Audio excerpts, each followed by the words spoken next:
दो होती हैं। एक बुद्धि से तो जी विचार करता है कि क्या करेंगे भजन में जाकर के, क्या करेंगे सत्संग में जाकर के, कथा सुन करके क्या करेंगे। और हर जीव के अंदर दो बुद्धि है, एक उसकी अच्छी बुद्धि काम करती है, दूसरी बेकार। और आज के कलयुग में बेकार बुद्धि ज्यादा चले। कैसी चले जी?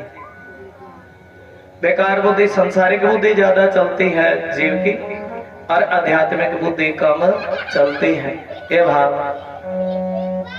और जीव का विचार भी एक अच्छा विचार होता है, एक बुरा विचार। और इसी प्रकार भागवत जी में उत्तान पाद, हम ही उत्तान पाद है, हमें दूसरा उत्तान पाद कोई नहीं, हम ही उत्तान पाद है। हर जीव उत्तान पाद की दो पत्नी है, एक पत्नी सोनीति। सोनीति देखिए, जहाँ कहीं भी सुनीति ऐसी है, रंग से थोड़ी काली है। कैसी है जी? रंग काला, लेकिन विचारों से बड़ी सुंदर है। और लिखा विचार बहुत बड़ा है। आदमी मन से गरीब नहीं है, आज का आदमी धन से गरीब नहीं है। और आज कलयुग में गरीब है तो विचार गिरते जा रहे हैं। क्या गिरते जा रहे हैं जी? विचार गिरते जा रहे हैं। जीव के पास विचारों की गरीबी सबसे बड़ी गरीबी है।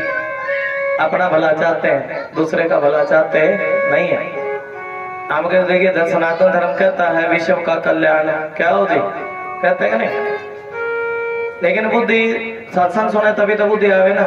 बुद्धि ऐसी होनी चाहिए जो अपना भी कल्याण करे और दूसरे का भी क्या करे जी? कल्याण करे। मतलब भाव ये है, अपने कल्याण के बारे में भी सोचना चाहिए जीव को। और जो भी कोई जिसका भी हेल्प कर सके, उसके कल्याण के बारे में भी। कल्याण भी कई तरीके से होता है, पुण्य कई तरीके से मिलता है। एक तो हम किसी दम दुखिया की हेल्प करें, सहायता करें, तब पुण्य मिलता है। और दूसरा, इस बुद्धि को संसार से हटा करके परमात्मा के चरणों में लगाएं, और तभी भी जीव को बड़ा पुण्य मिलता है, कलयुगी जीव को। ऐसा भाव। और सुनीति को कहीं भी पता लगता ना कि इस जगह पर सत्संग चला हुआ है। क्या चला हुआ है जी? सत्संग। और तब सुनीति उस सत्संग में जाती है। किस में जाती है जी? सत्संग में। और सत्संग में जाकर के क्या करती है जी? हरि नाम की चर्चा सुनती है। चर्चा सुनने का भी तो लाभ है ना। कलयुग केवल नाम आधार है, सुमर सुमर यही भाव है, उतर ही पारो। हरि नाम की चर्चा सुनती। लेकिन देखिए, जब भगवान के चरणों में बैठ जाए तो उसको क्या, उसका देखिए, जिसका मन ही संसार चढ़ गया, भगवान के चरणों में लग गया, तो उसको संसारिक कोई दुख सताता नहीं है। चाहे शरीर में रोग हो, लेकिन मन भगवान के चरणों में लगा लिया, तब वो रोग, वो दुख दूर हो जाता है। कोई धन से गरीब है, उसने अपना मन भगवान को समर्पित कर दिया, तो वो दुख दूर हो जाता है। और कोई मन से दुखी है, तीन दुख बताए ना, उससे भी, वो भी भगवान के चरणों में बैठने से दुख दूर।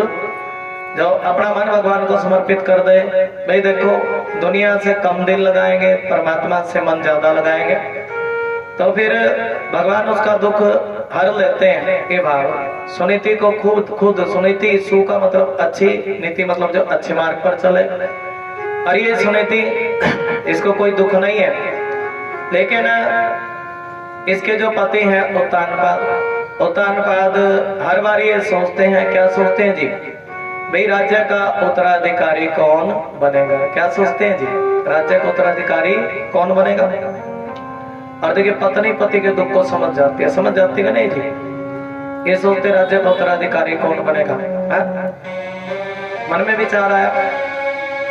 और एक दिन सत्संग में गई, बड़े प्रेम से सत्संग सुना। सत्संग का प्रभाव बताएंगे। सत्संग ही सब संकट काटे, डूबे को प्रभु पार लगावे, ये भाव होते हैं। सत्संग से विवेक मिलेगा। क्या मिलेगा जी? विवेक, बुद्धि सत्संग से आती है, कोई मानो ना मानो। और सत्संग में सब मिलकर आओ, ये देखे संतों की वाणी, और जीवन अपना सफल बनाओ। क्या बनाओ जी? सत्संग में सब मिलकर आओ। सत्संग वो होता है जो सभी मिलकर के करें। आज के कलयुग में सत्संग बड़े होते हैं, लेकिन सत्संग वही है जिसको सुनने से जीव को अनुभूति हो, संसार हटे और परमात्मा बुद्धि में बैठ जाए, उसको सत्संग बोलते हैं। सत्संग मतलब संतों का संग को भी सत्संग बोलते हैं। जहाँ अच्छा विचार हो, परमात्मा से मिलने की बात हो, मन को शांति मिले, आत्मा को शांति मिले, उसको भी सत्संग बोलते हैं। और तभी तो भाव है ना, ये सुनी थी सत्संग में जाती और एक दिन प्रसाद बटा, संतों के चरण स्पर्श किए।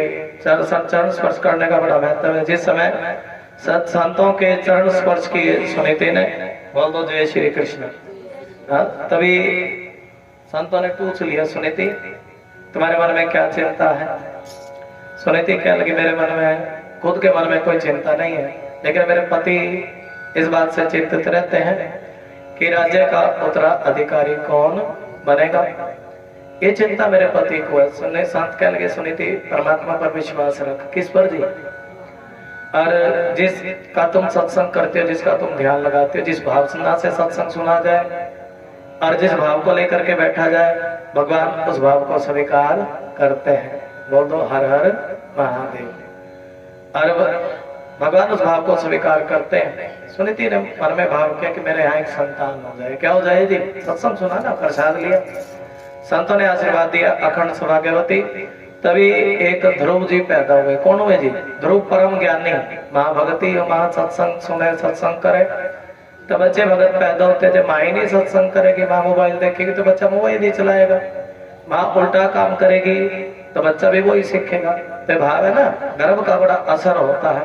सुनीति ने सत्संग किया तो ध्रुव कैसा पैदा हुआ जी? भगत पैदा हुआ। 5 के बजाय 4 वर्ष की उम्र में भगवान को प्राप्त करने वाले हैं ध्रुव। बोलो बांके बिहारी लाल की। 4 वर्ष की उम्र में ध्रुव हुए। तब सभी कहने लगे सुनो, सुनीति के यहाँ तो एक बच्चे ने जन्म लिया। किसने जन्म लिया जी?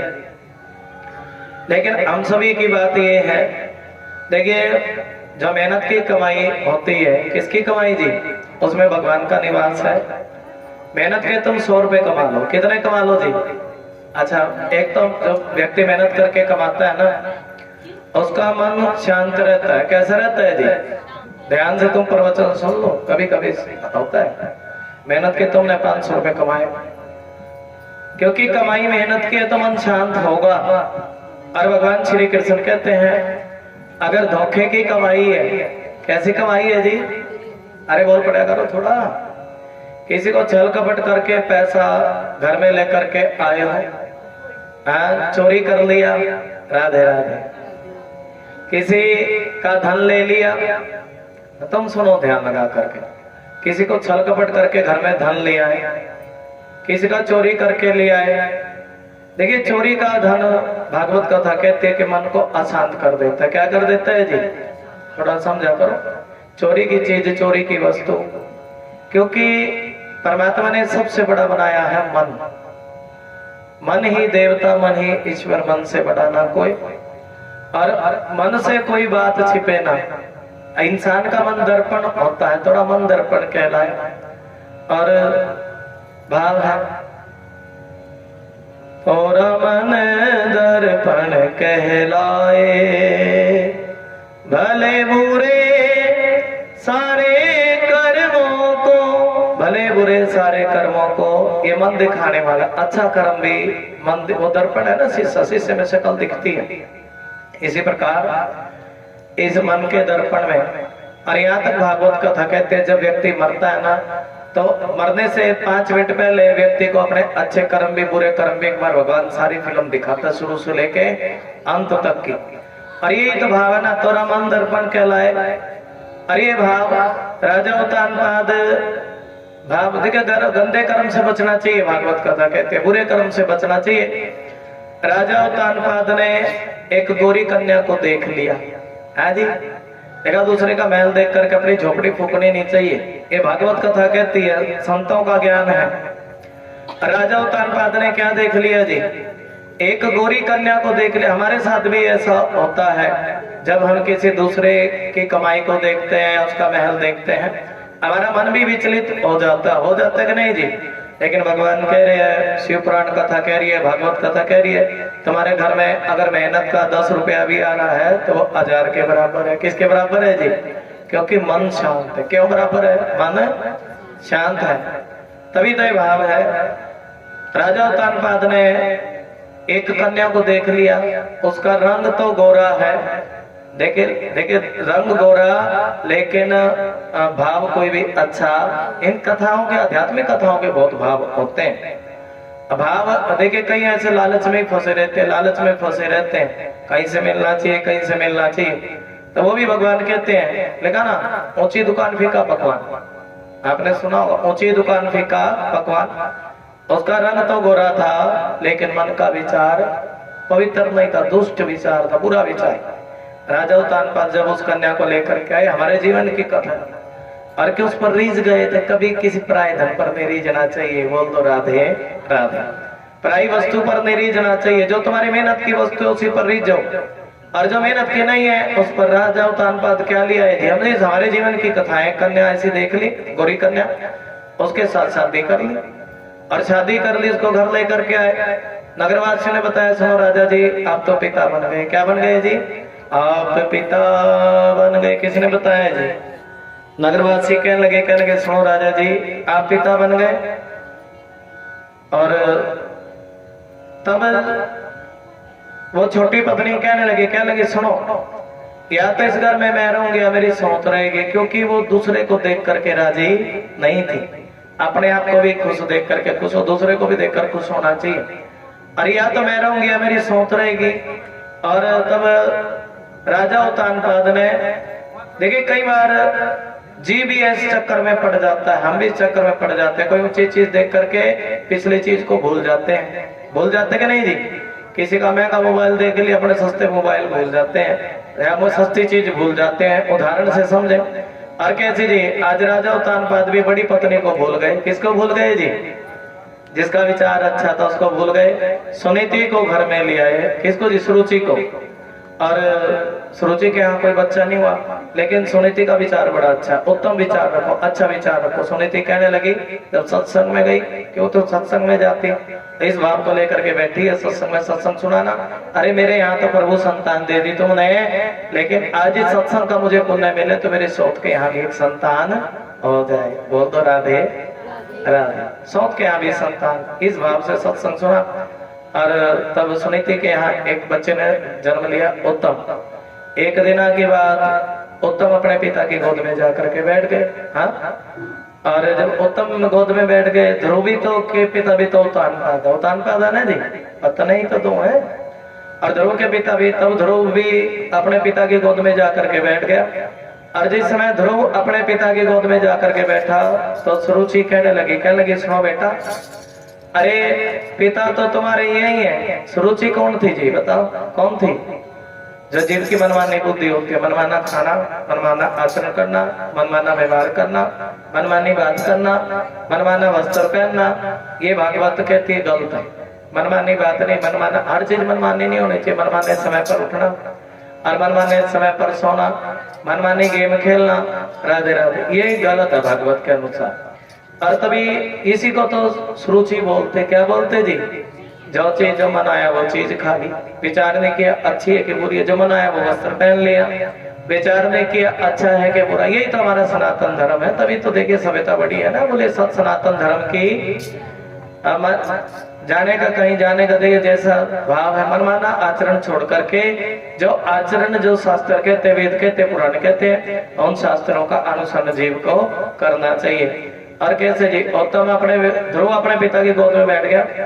तब सुरुचि कहने लगी माँ तो तुम्हारे, पिता तो तुम्हारे यही है, लेकिन मैं तुम्हारी माँ नहीं।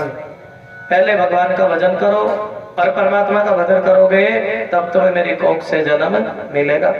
और जब तुम्हें मेरी कोख से जन्म मिलेगा तब तुम अपने पिता की गोद में बैठने के उत्तराधिकारी बनोगे। और देखिए ध्रुव कोई साधारण बच्चा नहीं है, राजा का लड़का। बोले ध्रुव महाराज की।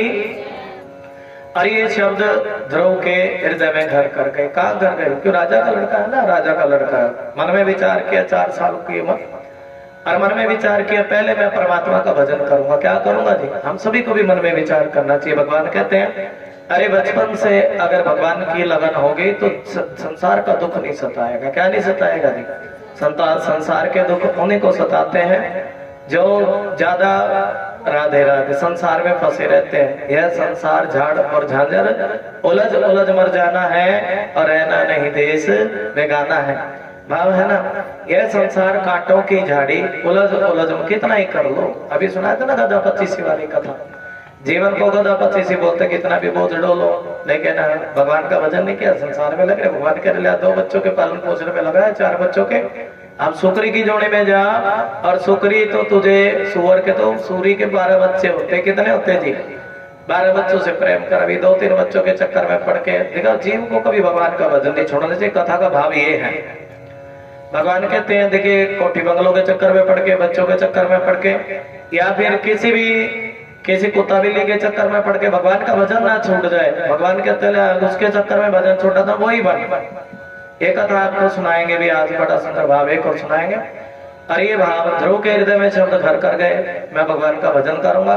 और मेरी सौतेली माँ ने बोला पहले परमात्मा का भजन कर। क्या कर जी? बोल दो राधे राधे, ऐसे बोलोगे, जोर लगा के बोल दो श्री राधे। पहले परमात्मा का भजन कर, और उसके बाद तुम्हें भगवान का धाम मिल जाएगा। मुझे भगवान का धाम मिल जाए, इससे बड़ी क्या बात हो सकती है? तुम बताओ, है कोई बड़ी बात? और तभी देखिए, छोटा सा ध्रुव 5.5 साल का बच्चा भगवान के भजन करने के लिए चला। क्या करने के लिए चला जी? और नारद जी ने परीक्षा ली, सुनो ध्रुव, तुम्हारी उम्र खेलने कूदने की है, और भजन में तो एकांत में भजन होता है, सब कुछ छोड़ना पड़ता। और देखिए, ध्रुव बच्चों का मन खेल कूद में लगता, लेकिन ध्रुव का मन भगवान के भजन में। घर में 5-4 हो ना, एक ऐसा होता है जो भगवान के भजन में मस्त होता है, लोग उसको पागल बोलते हैं। प्रेम से बोल दो राधे राधे। हम कहते कोई पागल है धन दौलत का, कोई पद का पागल है प्यारे, पर सच्चा पागल वो ही है तेरे नाम का पागल जो प्यारे। एक भजन सुना दे, प्रेम से बोल दो राधे राधे। ये भी जो थोड़ा सा होता है कई बार, ये तो आनंद है। वैसे मच्छर भी भगाने जरूरी है। बोलो सत्यनारायण भगवान। कोई पागल है धन दौलत का, कोई पद का पागल है प्यारे। बड़ी अच्छी दवाई दी है भाई ने, एक बार उसके लिए ताली बजा दे राधे। आनंद है। कोई पागल है धन दौलत का, पर सच्चा पागल वो ही है। देखा, भागवत में इस बात को कहते हैं, पढ़े हुए से ज्यादा कड़ा हुआ ज्यादा अच्छा होता है। हम अपने बच्चों को, अगर बच्चे किसी भी मार्ग पर 15-16 साल की उम्र में कोई काम पकड़ ले, तो भागवत कथा कहते हैं कि वो बच्चा जीवन में कभी फेल नहीं हो सकता। जिसने किसी काम को पकड़ लिया, चाहे कोई मजदूरी पकड़ ली, दिहाड़ी पकड़ ली, कोई अपना काम कोई काम कर लिया, वो उम्र होती है 15-16 साल की। बोलो श्री राधे। क्या बात है। राधे राधे राधे कहने की आदत सी हो गई है। जिसको आदत है, थोड़ा हाथ खड़ करके ताली जा करके बोल दे राधे राधे कहने की आदत सी हो गई है। किस किस को आदत है, तो थोड़ा ताली जा करके मुझे बताइए। राधे राधे, दोनों हाथों की ताली जा करके, हाथ खड़ करके ताली।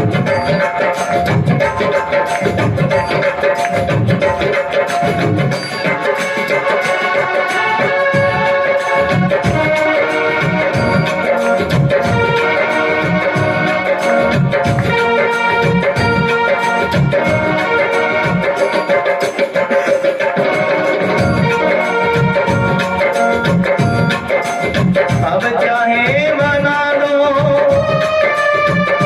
या मिटा दो,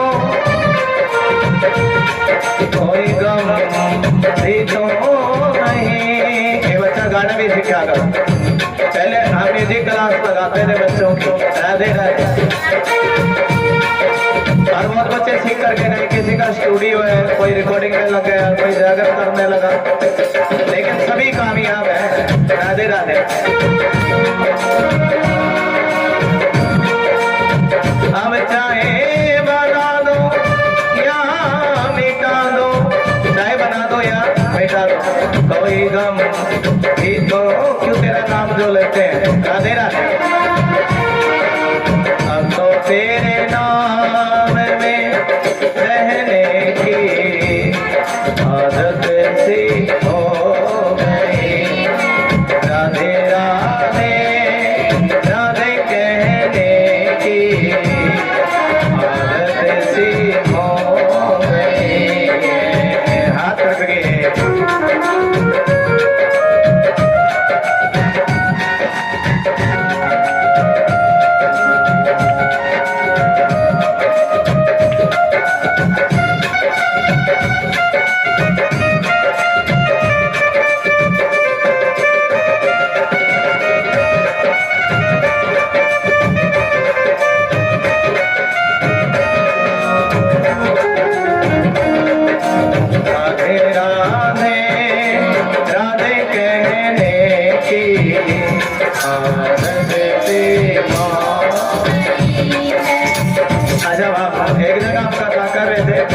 सब लोग यूपी में कथा की और इनके बाद सुन करके अभी कथा कहाँ हुई है, किसी को निमंत्रण नहीं दिया, किसी को बुलावा नहीं दिया, राधे राधे, किसी को पीले चावल नहीं गए।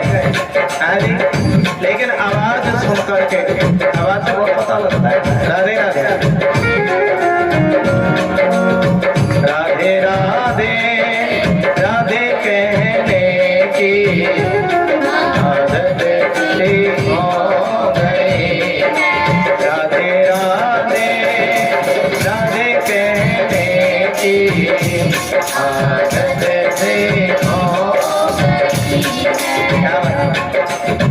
श्री के चरणों में रहने की आदत सी राधे। ये दो को थोड़ा सा याद से हटाकर आगे रख लो, कोई बात नहीं। राधे राधे राधे कहने की आदत सी हो गई, मेरी फरियाद पे ना तुमने कोई गौर नहीं किया। ध्रुव जी कह रहे मेरी फरियाद, नारद जी मिले और नारद जी कह रहे सुनो बेटा, अरे गुल्ली डंडा खेला करो, क्या खेलना जी।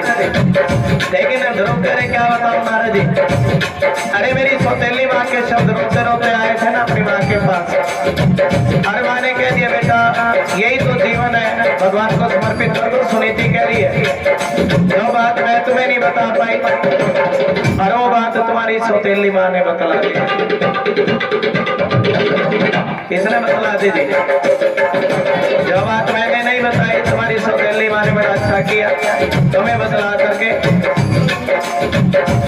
और दुख क्या कर, मेरा मन लगता ही नहीं किसी खेल में, और मेरा मन भगवान के भजन में लगा। किस किसका लगा थोड़ा बताया तो। राधे राधे हरि बाबा राधे राधे सबको छोड़ करके भगवान का भजन करने के लिए चले। मंत्र मिला ओम नमो भगवते वासुदेव, प्रेम से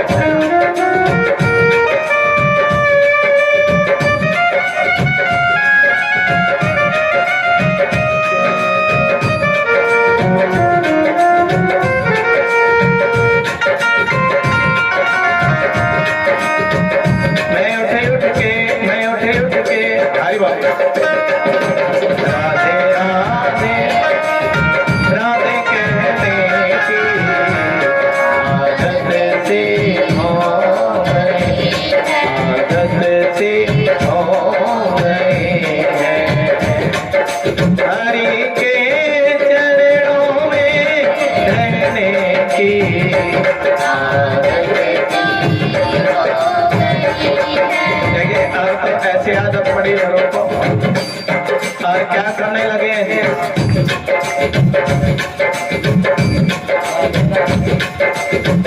एकांत में बैठे भगवान का भजन करने लगे हैं। पहले देख भजन भी क्या होता है जी, आनंद जय जय श्री राधे। मैं तो करूं तुम्हारा ध्यान दयालु कृपा करो, और मैं रटूं तुम्हारा नाम दयालु कृपा करो। भगवान का नाम का स्मरण करने लगे। कैसे जी? बेर का फल खा करके। किसका फल खाया जी? सारे जवाब दो। बेर का फल खा करके भजन करने लगे। ये भी एक प्यास होती है भगवान के भजन की। क्या होती है जी? कभी तो 10 मिनट नहीं बैठा जाता, जब मन लगे तो ऐसा लगे गुरु जी पता नहीं चला कि 11 कब बजे, 11:30 कब बजे। और ये भावना एक प्यास, जिस प्रकार व्यक्ति को रोटी की भूख लगती है और उसी प्रकार जीव को भगवान के भजन की भूख भी लगनी चाहिए। राधे राधे कहने की आदत सी हो गई है, हरि के चरणों में रहने की। ध्रुवेर का फल खा करके मंत्र का जाप करने लगा। और उसके बाद कैसा फल खाता जी? पहले बेर का फल खाया और फिर तुलसी का पत्ता खाता, अंत में वायु का सेवन करता और फिर तपस्या भाव बढ़ने लगा। वायु श्वास रोक ली, ये भजन किया श्वास रोक करके। और जब श्वास रोक करके ध्रुव भजन करने लगा तब विष्णु भगवान ने ध्रुव को दर्शन दिया। क्योंकि जब भक्ति श्रेष्ठ होती है और तब विष्णु भगवान दर्शन देते हैं। विष्णु भगवान देखिए ध्रुव जो अपने पिता से भी बड़ा राजपाट मांगना चाहता था, और जैसे ही परमात्मा का दर्शन हुआ तो सब कुछ मांगना भूल गए। बोलिए ध्रुव महाराज की जय। भगवान कह रहे सुनो ध्रुव, अरे तुमने बचपने में भक्ति की और जाओ, तुम्हें यहाँ पर भी जगह मिलेगी और मेरे धाम पर भी क्या मिलेगी जी, जगह मिलेगी। बोलो हर हर महादेव। यहाँ भी जगह मिलेगी, मेरे धाम पर भी जगह मिलेगी। अरे ये भाव है ना, तेरा दर्शन पाने को जी चाहता है और मेरा डूब जाने को जी चाहता है। ध्रुव कह रहा ना, उठा शाम तेरी मोहब्बत का दरिया, मेरा डूब जाने को जी चाहता है, तेरा दर्श पाने को जी चाहता है। कितना भाव है श्री राधे। ये ध्रुव जी कह रहे हैं, हम सभी भी बोलेंगे इस भाव को। देखिए कथा में नहीं पता कब भजन आ जाए, कब कथा आ जाए। जय जय श्री राधे। और वैसे तो मुझे ऐसा लगा 2 टाइम की ज्यादा ही तुम्हें कुछ कथा सुनने के लिए मिल रही है, 1 टाइम की होती तो श्री राधे, लेकिन फिर भी भाव है। अच्छा ऐसे कौन है जो दिन में नहीं आए थे? भाई थोड़ा हाथ खड़े करना। माँ जी आए, बाकी सब दिन वाले भाई लोग। अच्छा लग रहा है जी। जय जय श्री राधे। तेरा दर्श पाने को जी चाहता है, ध्रुव जी के मन का भाव। क्योंकि हमारी एक आदत है कि कथा राम राम से सुनाते हैं, जल्दबाजी नहीं करनी है। क्या नहीं करनी जी? हमें कोई राधे राधे, ये तो भगवान के नाम की ट्रेन है।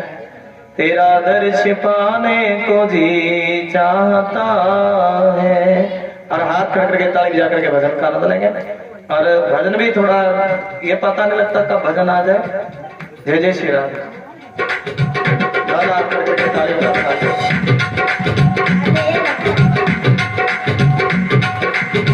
तेरा दर्श पाने को जी चाहता है, तेरा दर्श। गाना थोड़ी ताली जाके श्री राम।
तुम्हें अंडे वाली प्लेट जलाते नहीं ना जलाया करो यार। राधे राधे।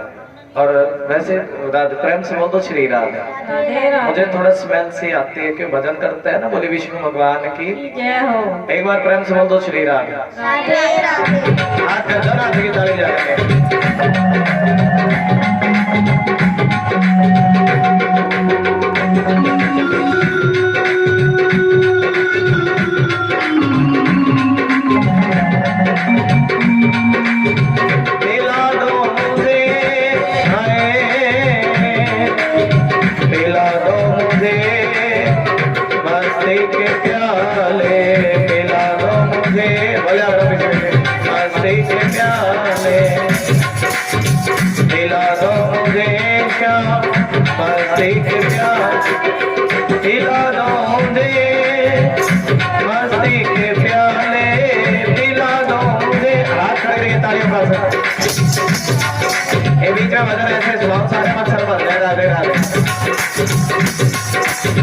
मेरा डूब जाने को जी चाहता है, मेरा डूब जाने।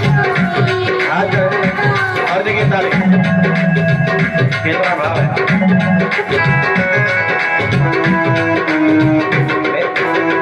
मेरा डूब जा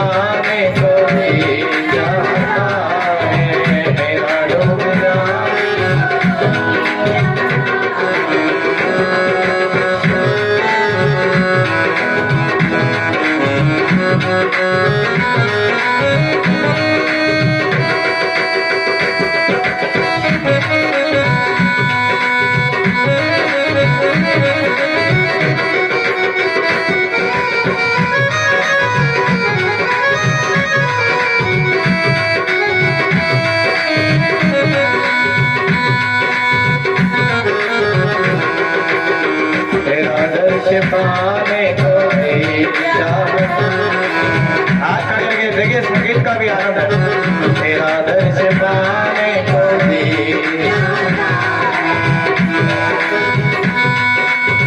ये दुनिया है सारी नजर का ही धोखा, ये दुनिया है सारी नजर का ही धोखा। हाथ खड़े करके ताली जा करके सत्संग करें। ये दुनिया है सारी नजर का ही धोखा, ये दुनिया है सारी नजर का ही, ये दुनिया है सारी ये दुनिया है सारी नजर का ही धोखा, ये दुनिया नजर का ही धोखा। इसे ठुकराने को भी चाहता है, तेरा दर्श पाने को भी, तेरा दर्श ये तो ना अच्छा तो धूपबत्ती से भी भाग जाए। धूप लगाते हैं ना जो, वो लगा दिया बरोबर सिया। एक बार बोल दो राधे राधे हरी बोल। तेरा दर्श पाने को भी चाहता है, तेरा दर्श पाने को भी चाहता। हर दम आपकी तारीफ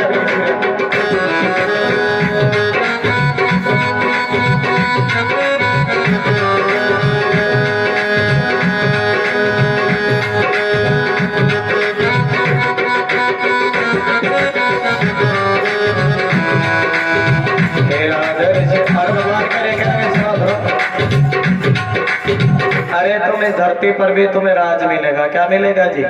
इस धरती पर जब भगवान का भजन करे ना, आप सुनो ध्यान से, इस लोक में भी जगह मिलेगी। भजन का मैं तो बतला रहे हैं। और परलोक में देखिए भजन करने से दो लोग सुधरते हैं, एक तो ये लोक और दूसरा परलोक। बोल दो राधे राधे। यहाँ पर भी जीव को संसारिक दुखों से छुटकारा मिलता तो ये लोग सुधर गए और नरक में नहीं जाना पड़ता। और भगवान अपने चरणों में जगह दे देते हैं जो भजनी भगत को। और तब भगवान ध्रुव से कह रहे, सुनो ध्रुव, तुम्हारा ये लोक भी संवर जाएगा और तुम्हारा परलोक भी संवर जाएगा। बोल दो राधे राधे। ये ऐसी कृपा भगवान ध्रुव पर करते हैं। और इस लोक में भी, और तुम्हारे घर के जितने भी सदस्य हैं, तुम्हारी बड़ी माँ, छोटी माँ। अरे देखिए शिव पुराण कथा भी इस बात को कहते हैं, घर में कोई एक भी भजन करने वाला हो तो घर के पापी लोग, सभी पापी लोग तर जाते हैं। बोल दो श्री राधे।